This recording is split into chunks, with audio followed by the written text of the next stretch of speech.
Meus irmãos, graça e paz a todos, estamos aqui para mais um vídeo e dessa feita nós iremos dar o pontapé inicial, o start, em mais uma série de exposições. E o livro que nós escolhemos para trabalhar com vocês aqui é a Carta aos Hebreus, ou a Epístola aos Hebreus, que é denominada como Epístola Geral, juntamente com outras, são chamadas aí as epístolas gerais. E por quê? Se você pegar as cartas de Paulo, Paulo escreve ou direciona suas cartas a igrejas locais específicas. Carta aos Coríntios, carta aos Romanos, carta aos Tessalonicenses, carta aos Filipenses. São igrejas locais e Paulo direciona para onde está mandando. Já as cartas ou epístolas gerais não têm um lugar específico, uma cidade específica, mas abrange toda a igreja, tanto na época, para os destinatários originais daquela carta ou daquela epístola, como para todas as igrejas de todos os tempos, de todas as eras. Então, a carta aos Hebreus, além de ser uma epístola geral, que é direcionada para toda a igreja de todos os tempos, ela também é a maior das cartas ou epístolas gerais.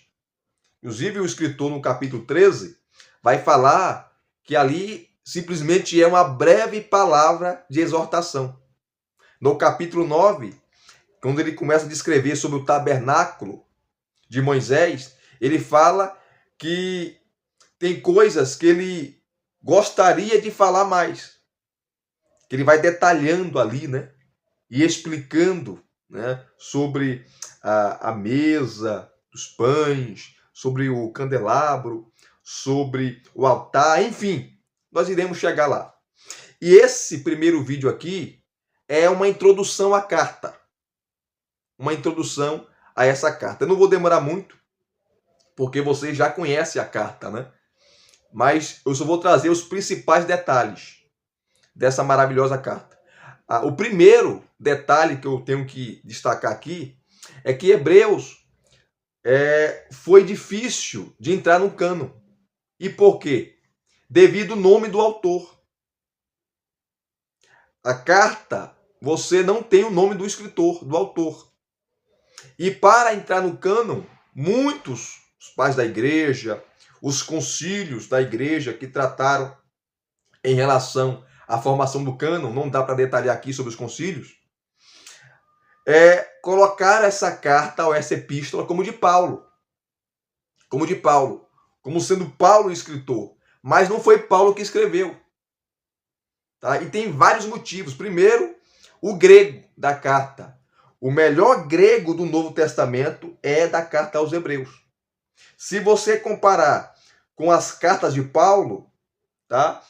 Não tem comparação, porque o grego da carta aos Hebreus é muito melhor do que o grego do apóstolo Paulo, em suas cartas. Outra coisa interessante, outro detalhe interessante, é que a teologia da carta aos Hebreus é totalmente diferente da teologia das cartas de Paulo. Um detalhe só um. A forma de Paulo citar a escritura do Antigo Testamento. Paulo falava assim: está escrito, está escrito. Já o escritor da carta aos Hebreus, quando vai citar o Antigo Testamento, ele fala assim: alguém em algum lugar disse, e faz a citação. É diferente a forma de falar, pronunciar, de escrever. No capítulo 13, ele vai falar que ali é apenas uma breve palavra de exortação. Uma breve palavra de exortação. Mas essa breve palavra se tornou aí a maior epístola geral do Novo Testamento. Outro detalhe que é importante, que os estudiosos falam também, é que se você pega a carta aos Hebreus e faz um estudo minucioso, você vai ver que ele, o escritor, tá? Inclusive os eruditos falam que Hebreus é o quinto evangelho. O quinto evangelho. Por que eles falam isso?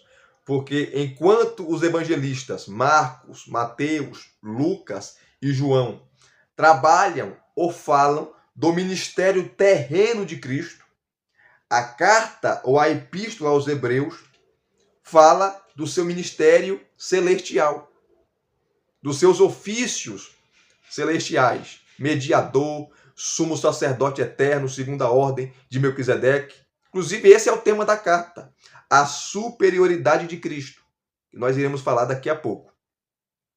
Inclusive, essa palavra superior vai aparecer 13 vezes na carta. 13 vezes na carta. Então, o escritor da carta, que nós não sabemos quem é, conhecia muito bem o Antigo Testamento, era um PhD, era um erudito em Antigo Testamento, tá?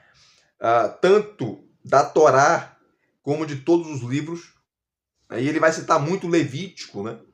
Que é um livro que foi escrito para os sacerdotes, para um manual, é um manual dos sacerdotes, como oferecer os sacrifícios, as ofertas, como deve ser, né? A santidade do ministro, a santidade da tribo de Levi e por aí vai. Ele vai citar muito o livro de Levi, ou melhor, o livro de Levítico, o livro de Levítico. Outro fator importante também é que no decorrer da história da igreja, vários nomes surgiram como escritores dessa carta, como Barnabé, Paulo, que eu já falei aqui, Apolo, Lucas. Inclusive eu fiz o review aqui, 3 vídeos, mostrando a obra maravilhosa que a editora Carisma trouxe ano passado, né? Lançou ano passado, a autoria lucana de Hebreus, de David Allen, aonde ele é uma tese dele, né? É uma tese, onde ele mostra Lucas como o escritor da carta aos Hebreus. Então ele traz aí uma análise gramatical, lexical, estilística, né? Mostrando o prólogo do Evangelho de Lucas, o prólogo do livro de Atos e o prólogo da carta aos Hebreus, né? As similaridades.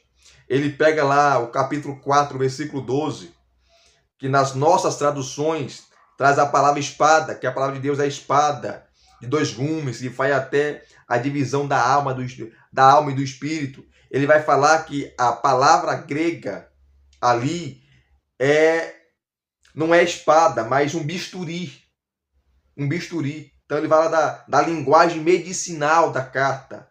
E se Lucas era médico, tá? Ele fala do bisturi, que era o instrumento que um médico usava, tá? Que um profissional da medicina usava, principalmente para fazer uma cirurgia. Então, é um livro maravilhoso, mas é uma tese. Nós não sabemos quem escreveu a carta aos Hebreus, como disse Orígenes, e eu concordo com ele, tá? Dessa carta, nós não sabemos quem é o autor. Nós só iremos saber, ou só saberemos no céu. No céu. E outro debate muito grande, porque tudo em Hebreus é debatido, né? Tudo em Hebreus é debatido. O que não é debatido é o tema da carta. Outra coisa que é interessante é qual o gênero literário da carta aos Hebreus. É uma homilia? Tá? Homilia é pregação, tá? É uma dissertação? Tá? É uma epístola? É uma carta? Porque você vai encontrar tudo isso na carta aos Hebreus. O próprio escritor vai falar no capítulo 13 que ele ali está dando uma breve palavra de exortação. E exortar é encorajar. Tá? Exortar é encorajar. Encorajar. Então, isso é importante. Qual o gênero literário? Né? Nós não sabemos, porque tem vários gêneros literários da carta aos Hebreus, na carta aos Hebreus. Outra coisa importante também, que nós temos que salientar aqui, é a data. a data, que é muito debatida. Mas uma coisa, muitos estudiosos falam, e eu concordo com eles. Hebreus possivelmente foi escrito ali entre os anos 60. Por quê? Se Hebreus foi escrito depois, ou foi escrita depois dos anos 70, porque em 70 o templo é destruído, vocês conhecem a história, pelo general romano Tito, que depois se torna imperador. O templo é destruído e a cidade de Jerusalém é destruída. Quando o templo é destruído, acaba-se o sacrifício de animais, acaba-se o sacerdócio levítico, porque eles ministravam no templo. O povo levava as suas oferendas, os animais para serem imolados no templo, e os sacerdotes matavam aqueles animais. Como não tem mais templo, cessou o sacrifício, até hoje, né? Acabou o sacrifício. Então não teria sentido o escritor falar de sacrifícios, né, para os seus destinatários, que eram cristãos, judeus, se não tivesse mais sacrifício. Não teria sentido, gente. Então, possivelmente, a carta aos Hebreus foi escrita aí nos anos 60, antes de o templo ser destruído. Isso é ponto pacífico. Pacífico não, né? Há um debate muito grande, mas essa é a minha posição. A carta leva a crer, ou deixa nas entrelinhas, que o templo estava de pé quando ela foi escrita. Outro detalhe importante, ainda sobre o autor, ele conhecia Timóteo. Está lá no capítulo 13, nas saudações finais, ele fala assim que quando Timóteo for liberado, tá, for solto, que ele estava preso, ele iria visitar os irmãos. Tá? Muitos falam que essa carta foi direcionada a Roma, à igreja de Roma, ou à comunidade em Roma. Porque ele cita, ele fala, os da Itália o saudam. Então, mas nós não sabemos a localidade certa, se era Roma, se era a Antioquia da Síria, ou outro local. Nós não sabemos, o escritor não dá detalhes. Não dá detalhes. Mas ele conhecia Timóteo. Tá? Ele conhecia Timóteo. E ia, juntamente com Timóteo, depois de Timóteo ser solto da prisão que estava preso, visitá-los. Visitá-los. Isso aqui é importante também. Outra coisa é que, quando você estuda toda a carta, e surge uma pergunta: por que a expressão aos Hebreus? Tá? Aos Hebreus. Se você ler Gênesis capítulo 4, os Hebreus são os descendentes de Éber. Éber. Descendentes de Éber. E esse nome hebreu, tá, significa aquele que mora ou está além do rio, como Abraão. Abraão, o hebreu, que significava tanto isso que eu acabei de falar, aquele que estava além do rio, ou também significava ou significa um andarilho, um nômade. Um nômade. Então, são os descendentes de Éber, aqueles que moravam além do rio, ou os nômades. E por que essa designação aos hebreus? Porque os destinatários da carta, estavam sofrendo perseguição e estavam pensando em retornar ao judaísmo, à lei, à antiga aliança, a Moisés. E você vai ter aí 5, 6 textos de advertência para não voltar, para não retroceder, tá? Para não negligenciar, capítulo 2, de 1 a 4. Tão grande salvação. E ele faz um contraste, ele mostra, tá? Ele coloca na balança a nova aliança e a antiga aliança. A nova aliança é superior, tem promessas superiores, tá? Tem um sacerdócio superior. Jesus é superior a Moisés. Jesus é superior a Arão. Inclusive, essa expressão superior aparece 13 vezes. Ele é superior aos anjos, capítulo 1 e capítulo 2. Que os anjos eram estimados no judaísmo e você vai encontrar passagens, eu vou citar quando começar as exposições, que foram os anjos que foram mediadores. Foram eles que trouxeram a lei no Monte Sinai e entregou a Moisés. E Moisés entregou o povo.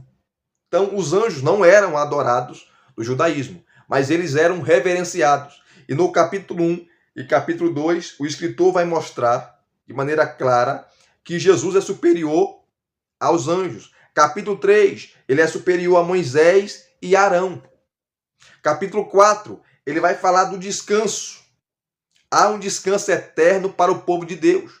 No capítulo 5, ele mostra as condições para ser um sacerdote. E a partir do versículo 11, que vai até o capítulo 6, versículo 3, ele fala sobre avançar, sobre maturidade. Tá? Depois, a partir do versículo 4, ele fala sobre apostasia. Nós iremos chegar lá. Tá?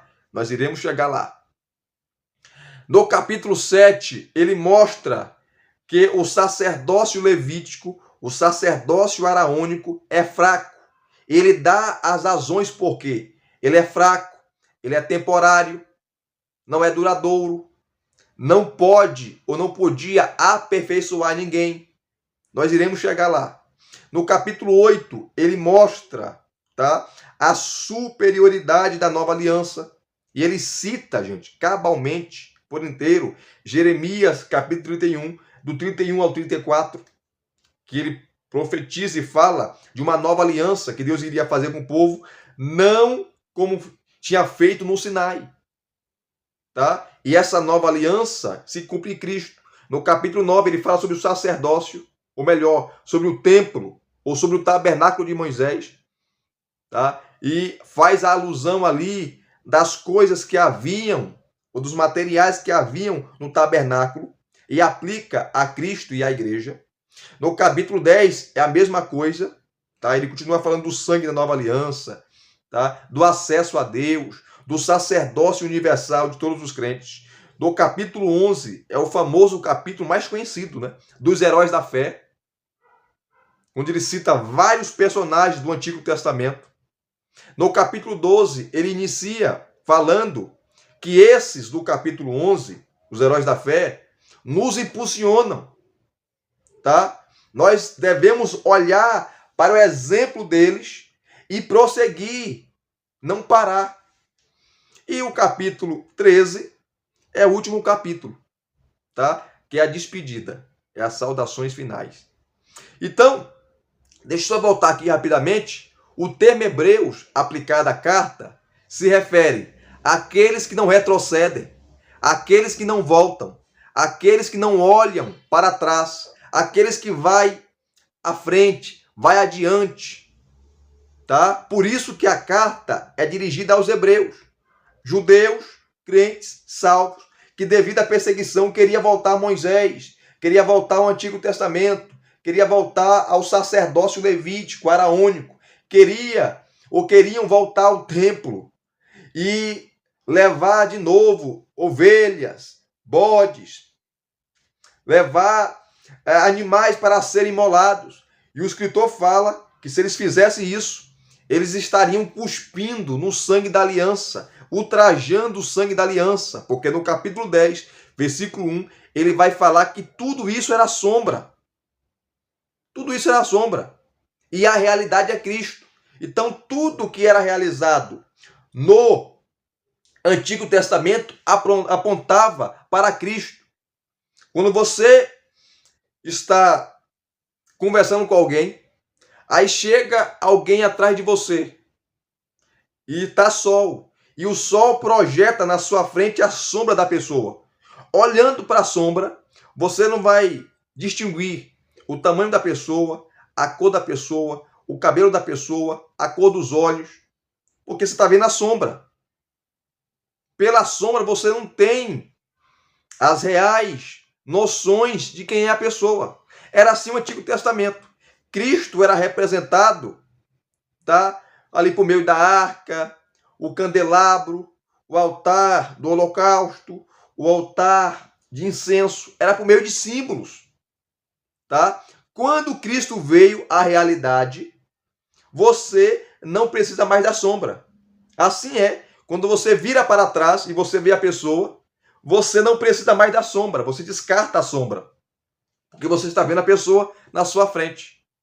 Então, voltar ao judaísmo, voltar à antiga aliança, voltar à lei, voltar a Moisés, era ultrajar o sangue da aliança, era jogar pedra na cruz.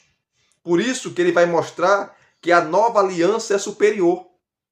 Tá? O sacerdócio araônico era um sacerdócio local, ou sacerdócio levítico, local e nacional, que só envolvia o povo de Israel. O sacerdócio de Cristo, segundo a ordem de Melquisedeque, é um sacerdócio eterno, imutável, inalterável e universal.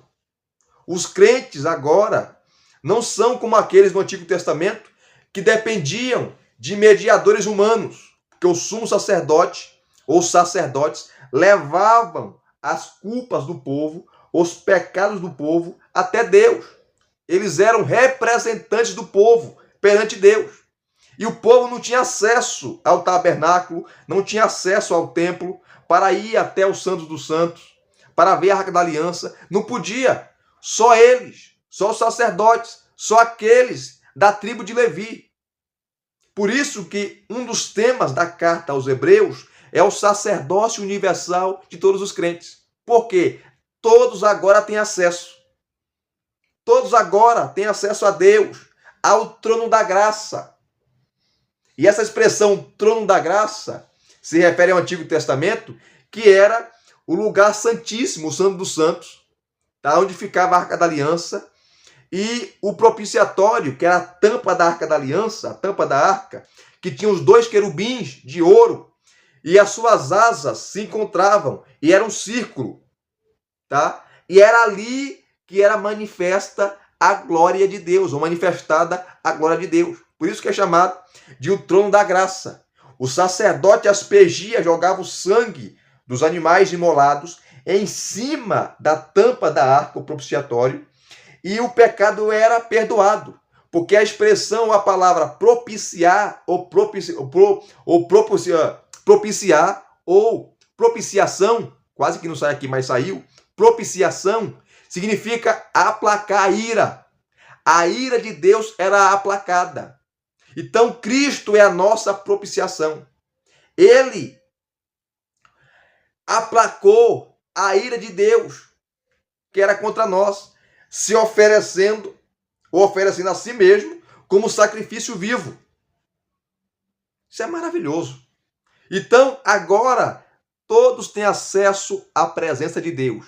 Entra negro, entra branco, entra feio, entra bonito, entra gordo, entra magro, entra culto, entra inculto, entra analfabeto, entra alfabetizado, entra aleijado, entra surdo, entra mudo, entra cego, entra todos aqueles que reconhecem e aceitam a Jesus como único e suficiente Salvador. Por isso que é o sacerdócio universal de todos os crentes, porque todos agora têm acesso, não a pequena parcela, não uma tribo específica, não um homem específico, não. Todos adentram, porque Cristo rasgou o véu.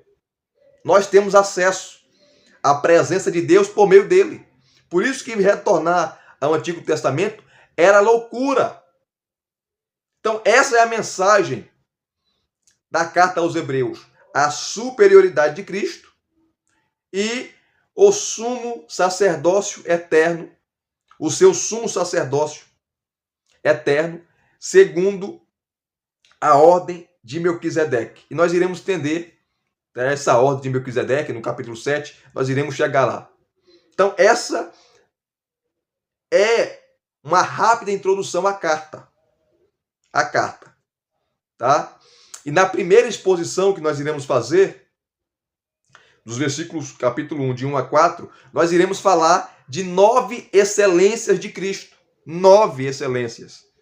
Tá? Que o escritor nos fala. Mas você só irá saber na próxima exposição. Então, está aqui essa rápida introdução à carta. Eu não quero me demorar muito, tá? Eu peguei aí os principais pontos, tá? Dessa maravilhosa carta. Seria bom se nós soubéssemos quem era o escritor, mas não sabemos. Se eu fosse apostar em alguém, chutar, né? Dar um palpite, eu arriscaria Apolo. Mas como Apolo não escreveu nada, não dá para saber, é apenas um palpite. Ou Lucas, talvez, nós não sabemos, né? Mas eu apostaria em Apolo. E você? Se você fosse escolher alguém, né, ou dar um palpite sobre o escritor da carta aos Hebreus, você diria que foi quem? Deixa aqui no seu comentário. Elias, para mim foi Barnabé. Foi Paulo. Enfim, deixa aqui o seu palpite do possível escritor da carta aos Hebreus para você.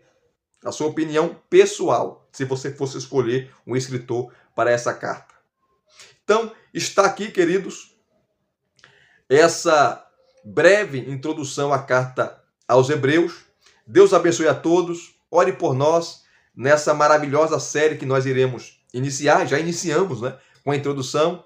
Deus abençoe a sua vida. Deus abençoe a sua família. Deus abençoe os seus projetos. Deus abençoe os seus planos. Graça e paz a todos. Muito obrigado mais uma vez.